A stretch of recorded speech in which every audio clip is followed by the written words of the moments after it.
Hello everyone. In our previous session, we have seen about the basics of ladder logic. In today's session, we are going to study about the Siemens S7 Semantic Manager. Okay, so Siemens is a very well-known brand when it comes to the PLC. So let's move on to the topic. Yes, so Step 7 is a standard software package. Okay, so which is used for configuring and programming the Simatic PLC. That means Simatic means it's a Siemens brand. Okay, so it is used for configuring and programming the Siemens PLC, and it is a part of the Simatic industry software. And there are so many versions when it comes to the Simatic Manager. So you can see the version here, Step 7 MicroDOS and Step 7 MicroWin, which are all for the simplest standalone application. Okay, that means you can make use of the controller like S7 200 series. Okay, the next one is Simatic S7 300, 400 or 1200. These are all the series of Simatic PLC, and it is used for the wider range of function, which may be the global data communication, configuring connection, opportunities of assigning parameters to function modules and communication processor.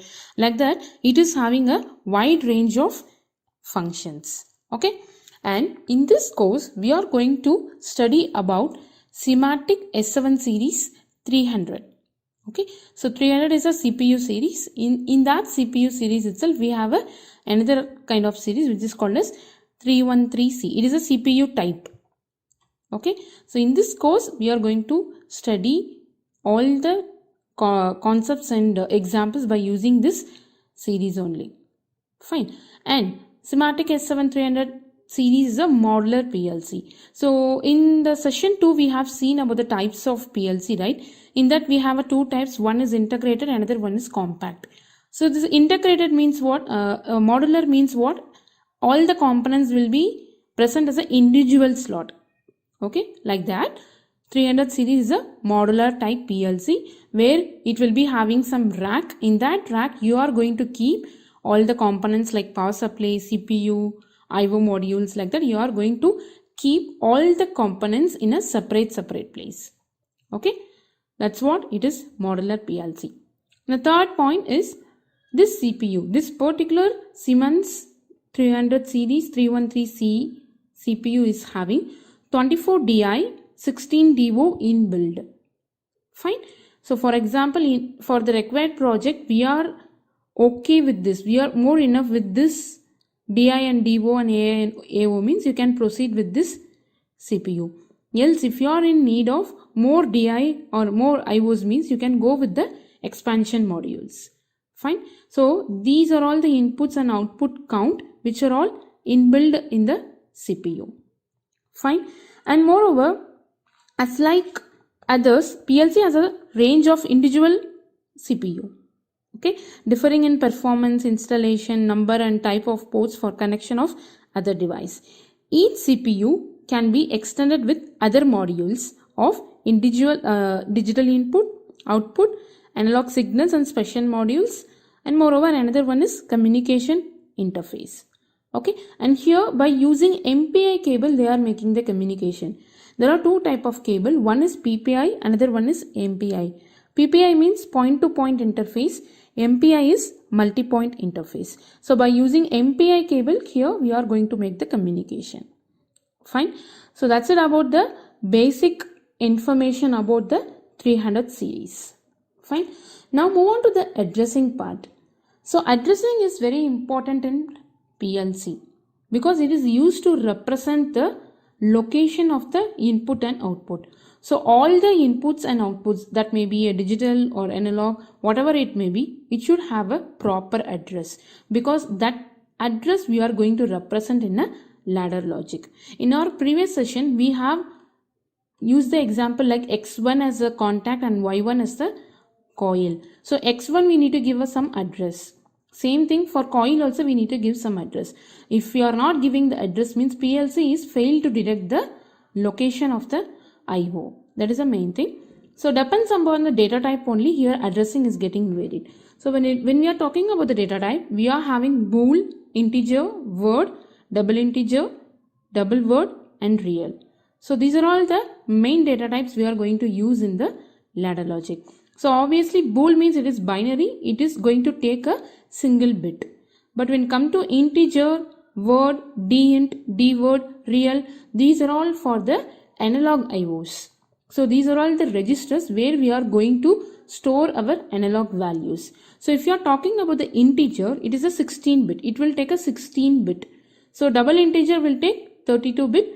Same word will take 16. Double word will take the 32 bit. And real, that is nothing but a floating point number, will take a 32 bit to store its value. Okay, so these are the basic idea about the addressing part. And in Siemens, how we are going to address the IOs. That is what we are going to see in the next slide. So let's see about the input addressing over here, right? So input addressing, for example, we have used that example in the previous one, no, X1 and Y1.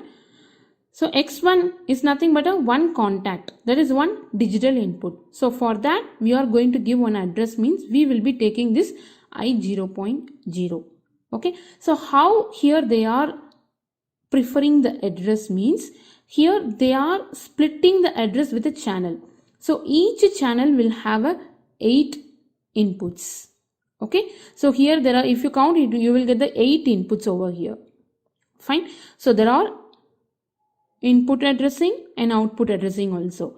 So each channel will share the 8 bits. So for example, for one digital input, you will be taking a 1 bit. Fine. Suppose in your project, if you are having a 9 inputs you are going to use, means you will be taking I0.0 for your first input, second, third, fourth, fifth, sixth, seventh, eighth, and this one. So totally you are having a 9 inputs. You will be using a addressing like this. Fine.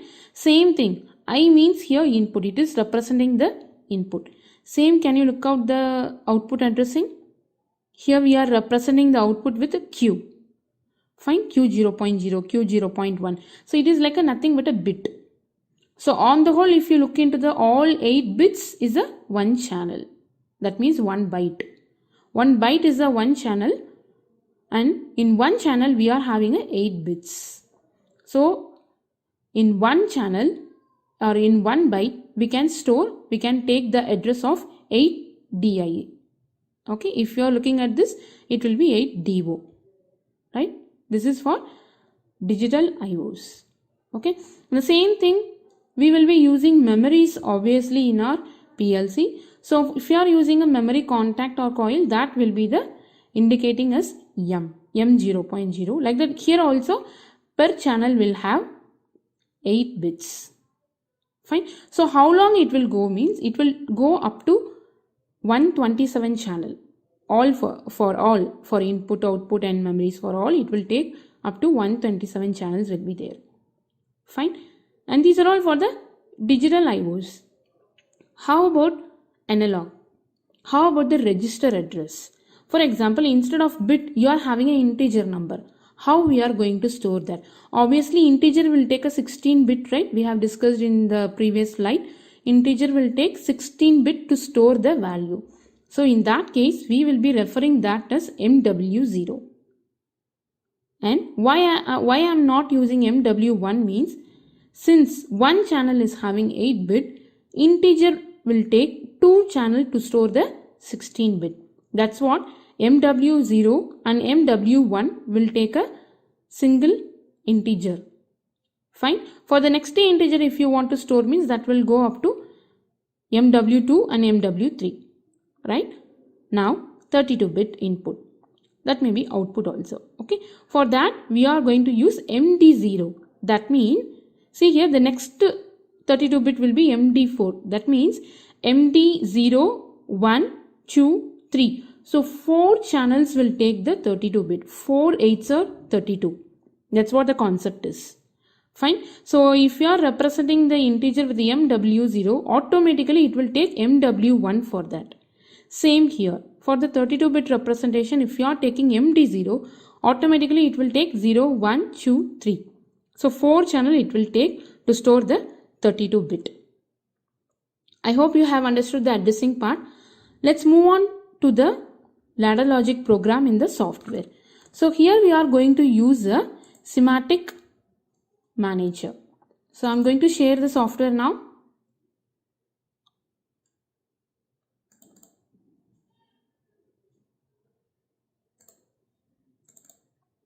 Fine. I hope you are seeing my screen. So semantic manager is a software we need to open. Just wait for it. It will take some time.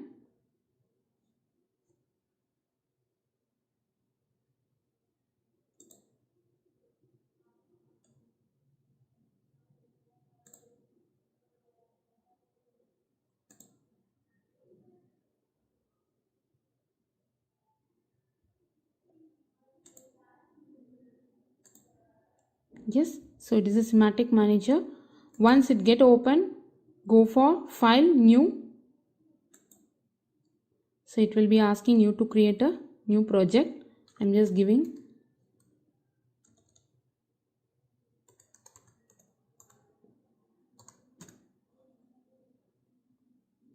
Just click OK.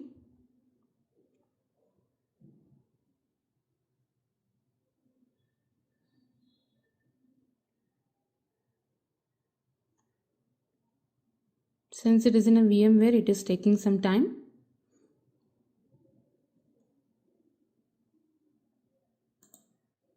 Yeah, can you see here? The project we have created is here. So right click on that. Go for insert new object. So since we are going to study about the semantic 300 station, click on semantic 300 station.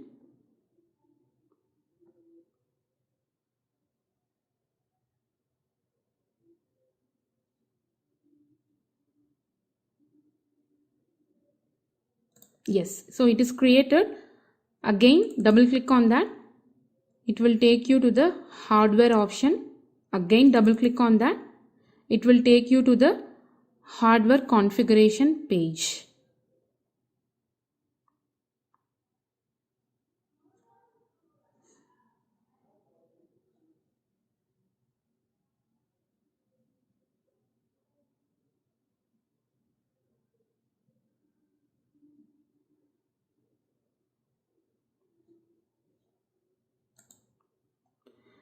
So in this place, can you see the slot and designation over here? So right click on that. Insert object.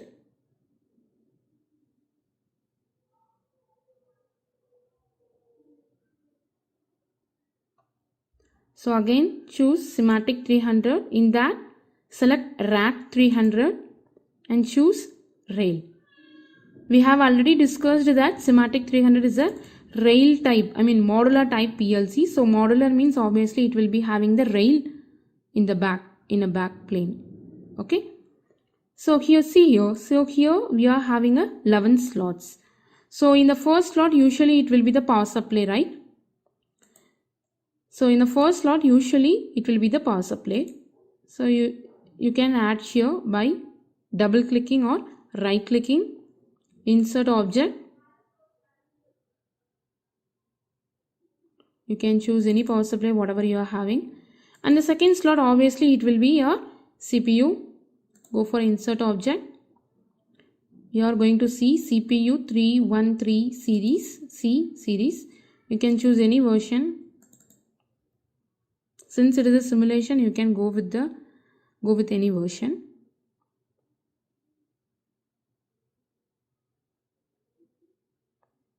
Yeah, so it is created now. Can you check it out here? When you chosen this 313C, obviously it is giving DI24, DO16, AI5, AO2. So it is listing out how many IOs it is having. Okay. One more step is pending, that is click on this DI24. It will take you to the property page. In this property page, go to address. Check out this system default, because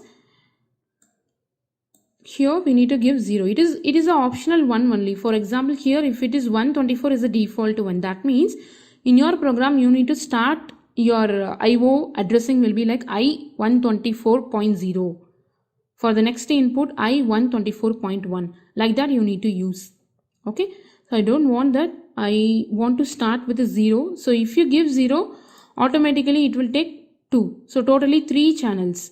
Because 24 DI, right? 24 DI means it will be taking 3 channels. Same here, I'm going to start output with a 0. So automatically it will take 2 channels. So click on OK. Same for analog also. I want to start with the continuation. Already we have used 3 channels for input. So here I'm going to start with the 3. Here I'm going to start with the 2. Fine. So why I have given 3 is for the digital input I have used the first 3 channels. So the next one is started over here. The first 2 channels was used by the DO. So for analog output it should be started with the 2. That's it. That's it. Click on save and close this page. Yeah, fine. So see here your CPU is created here. Click on that. S7 program. Blocks. OB1. So organization block. So this is the main page of our ladder logic program. Double click on that. It will take you to the property page. Nothing need to do here. You just see here there are 3 languages we can write in this Simatic Manager. I'm going to go with ladder. Just click OK. So it will take us to the programming page.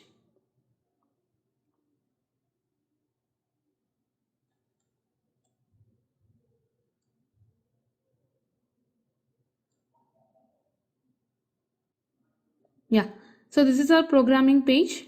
Here only we are going to write a program. In our previous session we have seen about this normally open, normally closed and coil contact, right? Let's see one small example here. In our course we are going to do the ladder logic by using a simulation method. So let's connect one simple program. The same thing we have discussed in the previous session. So this is a rail and this is a rung. Here only I am going to connect the component. So to get the component from this place to this place, click on this horizontal line or rung and click on this.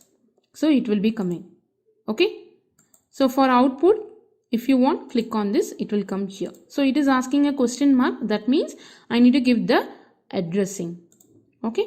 So I'm going to give I0.0. Fine. And here it is Q0.0. Fine. So now I have connected one switch with one coil. So what will happen if I turn on? This fellow will need to on. Fine. So we are going to do the simulation. So go to Simatic Manager and open this simulation on off. If you want to see the output, you need to use this option. Click on this. It will take you to the simulation window. In this simulation window, you need to pick this option, Run P. Fine. Now move on to your programming page. Click on download and this one, monitor. So once you click on the monitor, your run option will be blinking. Fine. And here can you see the green color?